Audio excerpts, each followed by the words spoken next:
So the temperatures are heating up, so I don't want to heat up my oven today, but I do want to prep some homemade granola. So I've got a skillet here over medium heat, and I've got 2 cups of old-fashioned oats, and I'm going into a dry pan, and I want to toast them for a little bit. So I'm going to keep them on this medium heat for about 5 minutes. That toasting that oatmeal is just going to add more flavor to the granola, so I'm just going to let it toast in the pan and give us a little more flavor on our granola.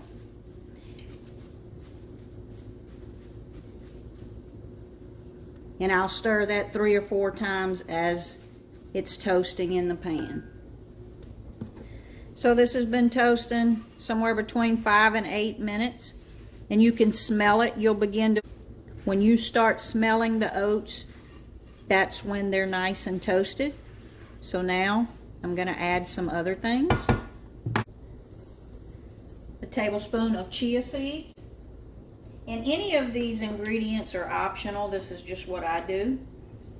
A tablespoon of ground flaxseed.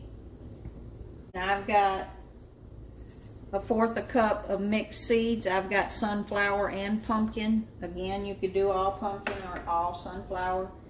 And then I've got 1/2 cup of chopped nuts. I've got pistachios and cashews, and I chopped those.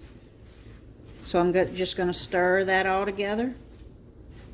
Break up that flaxseed. I keep my flaxseed in the freezer.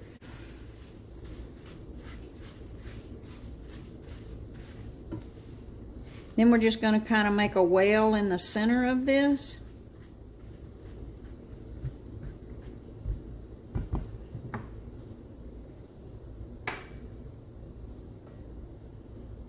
And I have about 2 teaspoons of honey, and I had to put a little hot water in my honey because it was crystallized. We have fresh honey, and this is some left over. Yours would not have the moisture in it, but I did put a little hot water in it to melt my honey.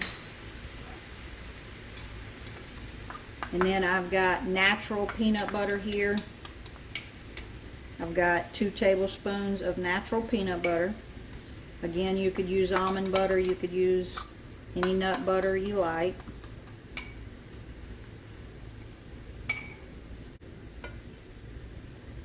Add just a splash of vanilla.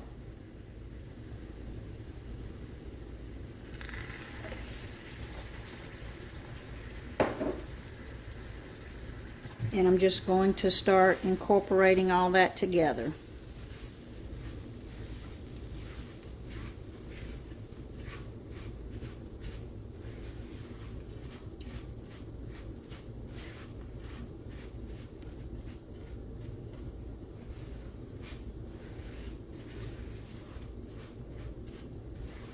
We're just going to keep mashing that around till everything gets a little coating of your mixture.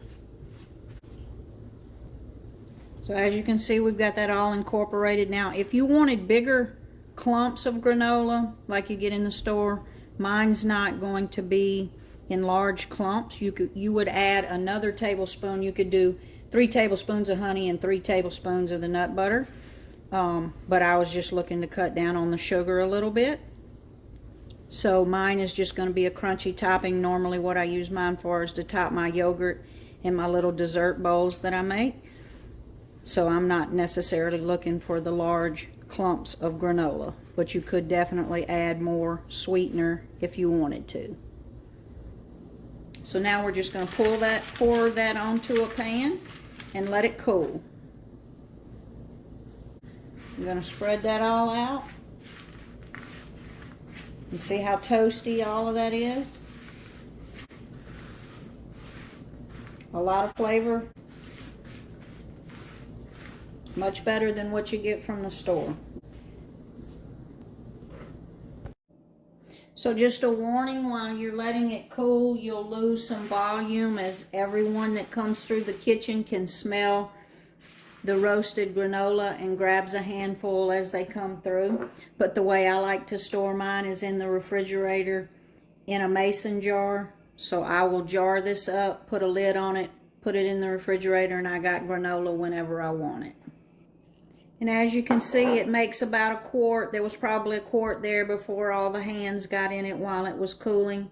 So the recipe makes about a quart of granola. Like and subscribe now to see how we use this in some other recipes.